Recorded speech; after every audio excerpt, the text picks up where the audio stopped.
बिना विधानसभा में आवाज बोलती उसका नाम अभय सिंह चौटाला, लेकिन नेता प्रतिपक्ष है ही नहीं अब। ऐसा था, मैं जब विधानसभा का सदस्य था तो मैं पूरा होमवर्क करके जाता था। सरकार के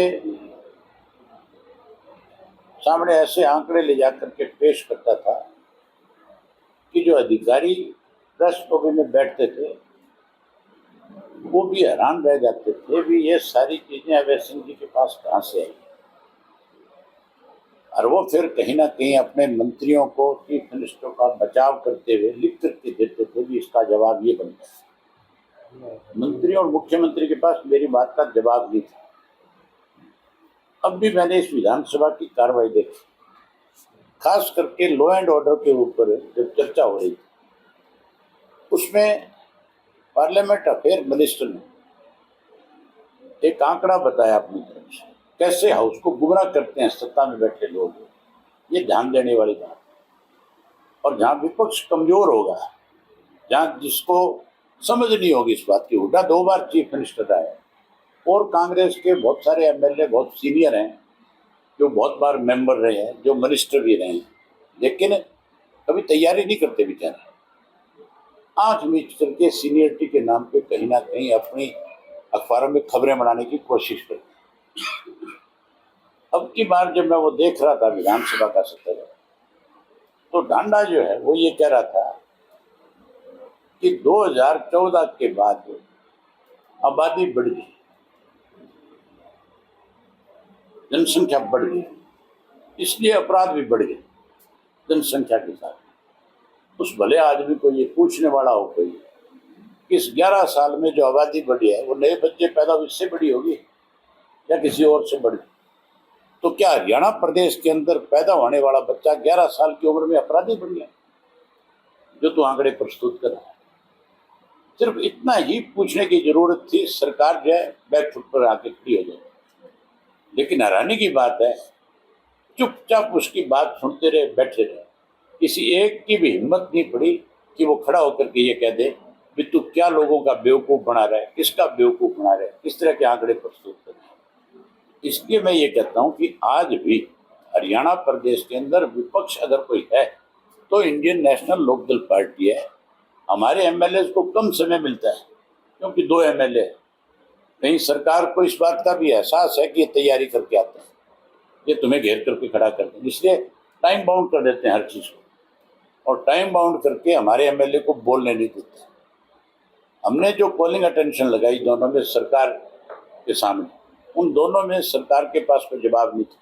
हमने जो जल भराव के मामले में कॉलिंग किया था, उसमें अर्जुन ने बहुत खुल करके मिनिस्टर से पूछा था कि सिर्फ ये बताओ कि जल भराव से जो नुकसान हुआ है इसकी भरपाई कैसे होगी, कब करोगे?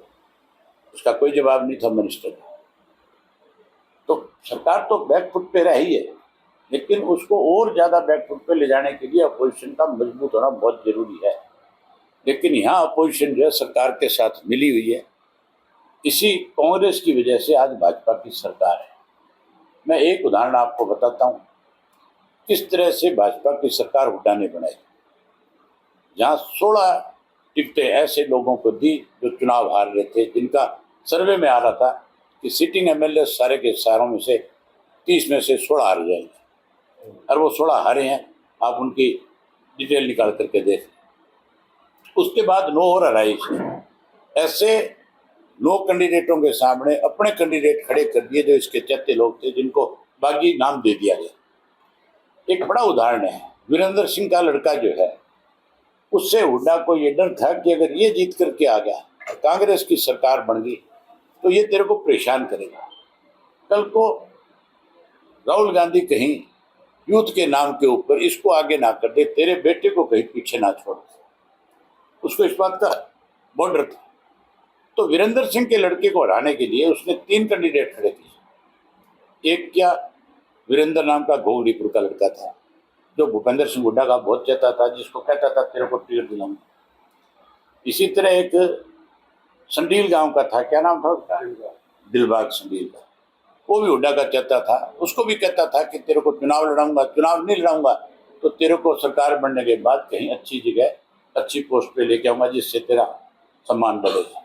तीसरा एक वहीं का चेयरमैन था काड़ा, उसको दी टिकट। इन तीनों को लड़ाया और वो तीनों 60,000 वोट ले गए और फिर विजेंद्र जो है 32 वोट से हार गया। तो कांग्रेस ने कांग्रेस को हराया कि नहीं हराया?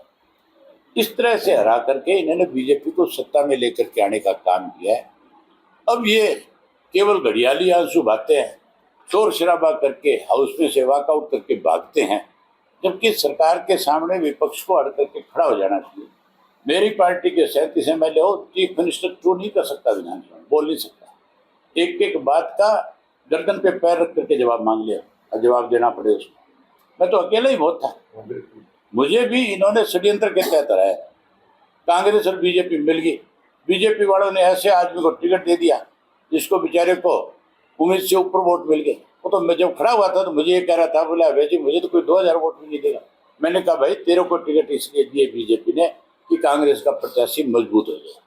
और एंड में यही हुआ कि सारे बीजेपी के जितने लोग थे, उनके छुट भैया जितने नेता थे, सब के सब कांग्रेस के साथ लग गए और उससे मैं चुनाव हार गया। ये मुझे इसलिए दोनों पार्टियां हराना चाहती थी, इनको पता था कि अगर ये विधानसभा में आ गया तो तुम्हारी छाती पे बैठ के मूंग दलेगा, सारी बातें बैठ करके तुम्हारे से करवा लेगा अकेला। वोट चोरी की बात हो रही है। ये वोट चोरी है, भूपेंद्र सिंह हुड्डा ने कर ली कि नहीं? 60,000 वोट विजेंद्र के चोरी करके आ कि नहीं करके? कौन है चोर? बीजेपी भी चोर है और ये हुड्डा भी चोर है। ये शातिर चोर है। कैसे? वो हुड्डा का तो उदाहरण इससे पहले करा, पेन की स्याही बदल करके वोट की चोरी नहीं करी थी। राज्यसभा में स्याही बदली कि नहीं बदली? पेन बदले गए थे नहीं बदले गए? वो कितनी बड़ी चोरी थी। वो बीजेपी ने कांग्रेस ने मिलकर चोरी की थी, हुड्डा उनके साथ मिला हुआ था। तभी से मैं कह रहा हूँ अरे हुड्डा मिला हुआ है, पर लोगों को मेरे वाली बात समझ नहीं आई। अब लोगों की ये बात जच गई, अब हर आदमी खुल के कहने लग गया कि ये चोर चोर मौसेरे भाई है, ये लूट के खाना चाहते हैं, इस प्रदेश को कमजोर करना चाहते हैं। अब की बार लोग इनका बहम निकाल देंगे। चौधरी देवीलाल जी एक बात करते थे कि अगर हम ना गलत व्यक्ति को चुन लेते हैं तो रिकॉल वापिस बुलाने का रिकॉल होनी चाहिए। अगर रिकॉल हो जाए तो अब की बार चुने हुए जो MLA हैं इनमें से 90% वापिस चले जाए। रिकॉल होते देर क्या लगती है? लोगों का जैसे ही लोगों को असलियत पता लगती है 1 मिनट में लोग फैसला कर देंगे कि इनको लाओ वापिस। इसीलिए चौधरी देवीलाल कहते थे कि प्रजातंत्र में रिकॉल बहुत जरूरी है। दरअसल एक आयुष्मान योजना को लेकर के सरकार का जो पैसा बकाया पड़ा है प्राइवेट हॉस्पिटल्स में, बार बार उनको हड़ताल करके पैसा वापस लेना पड़ रहा है, हमसे सरकार से भुगतान करवाना पड़ रहा है। इसमें भी एक बड़ी लूट है, मैं आपको बताता हूँ। मेरे से कुछ लोग इस बात पर नाराज हो सकते हैं कि मुझे ये बात कैसे कहनी नहीं चाहिए। सरकार के लोग भी शामिल है इसमें और कुछ डॉक्टर भी ऐसे हैं जो आयुष्मान के नाम के ऊपर दुकान चला रहे हैं। मैं सबकी बात नहीं करता, कुछ डॉक्टर्स हैं जो केवल आयुष्मान के नाम के ऊपर ठगी करते हैं, बेईमानी करते हैं और अपने हॉस्पिटल चलाते हैं, सरकार के साथ मिलकर के पैसा खाते हैं। ये सरकार के पैसे का दुरुपयोग है। आज सदन में अर्जुन चौटाला जी ने अपना प्रदेश में जो कर्ज चढ़ रहा है उसको लेकर के मुद्दा उठाया, उसके जवाब। आप ये बताओ मुझे, आप अगर कर्ज ले रहे हो तो कर्ज चुकाने के लिए भी तो पैसा कहीं से लेना पड़ेगा ना। आप कर्ज चुकाओगे कर्जा लेकर के तो वो कर्जा कैसे उतरेगा? विकास कैसे होगा? अगर कोई भी स्टेट, कोई भी कंट्री प्रोग्रेसिव है तो उसको कर्जा लेने की जरूरत नहीं है। इन्होंने बेड़ा गर्क कर दिया, पैसा खुद खा गए। आज हमारे प्रदेश में 3,52,000 करोड़ का कर्जा है, छोटा पैसा नहीं है। कैसे उतरेगा ये किसी के समझ में नहीं आ रहा। आज रामचंद्र जांगड़ा जी आए थे जी, वो बोले ये कर्जा चढ़ने का कारण ही भूपेंद्र सिंह हुड्डा है। पूरा 20,000 रामचंद्र जांगड़ा जो है तो बहुत लोगों के दाव लगते हैं राजनीति में, उसका दाव लग गया बेचारे का। वो नासमझ आदमी है, वो महिलाओं के बारे में कभी कुछ बोल देता है, कभी किसी के बारे में कुछ बोल देता है। ये कोई पॉलिटिकल लोग थोड़े ही हैं, ये नॉन पॉलिटिकल लोग हैं, वाहियात लोग हैं। एक अभी जी जगदीप धनखड़ जी राष्ट्रपति रिजाइन दे गए हैं और आपके फैमिली मित्र हैं, तो कुछ अभी तक क्लियर नहीं हो रहा, तो शायद आपसे बात हुई होगी। मुझे लगता है कि वो बहुत जल्दी पब्लिक में आएंगे। मुझे जो लगता है कि वो बहुत जल्द आएंगे और जरूर ये बात स्पष्ट करेंगे कि उनने रिजाइन क्यों किया। रिजाइन के बाद बात तो योगी आपकी ये वही बता, हाँ मेरी बात हुई है, लूंगा। 25 सितंबर को आप राज्य स्तरीय चौधरी देवीलाल जी का जन्म दिवस मना रहे हैं, तो इन्हें लोग कोई नई घोषणाएं, कोई नई रणनीति, नया अभी संघर्ष? घोषणा करने की जरूरत नहीं, अभी संगठन मजबूत करने की जरूरत है। अभी 4 साल पड़े हैं, अगले 3 साल में क्या होता है, घोषणाओं का दौर जब चुनाव का आखिरी साल आता है तब की जाती है। किस तरह की घोषणाएं करें जिससे लोगों को लाभ मिल सके।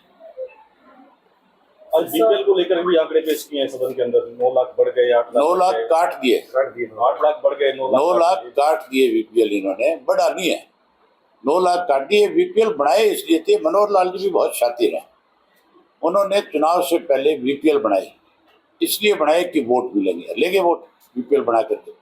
अब काट रहे हैं धड़क, पेंशन भी काटेंगे, पेंशन भी बनाई थी, सारे काम करेंगे।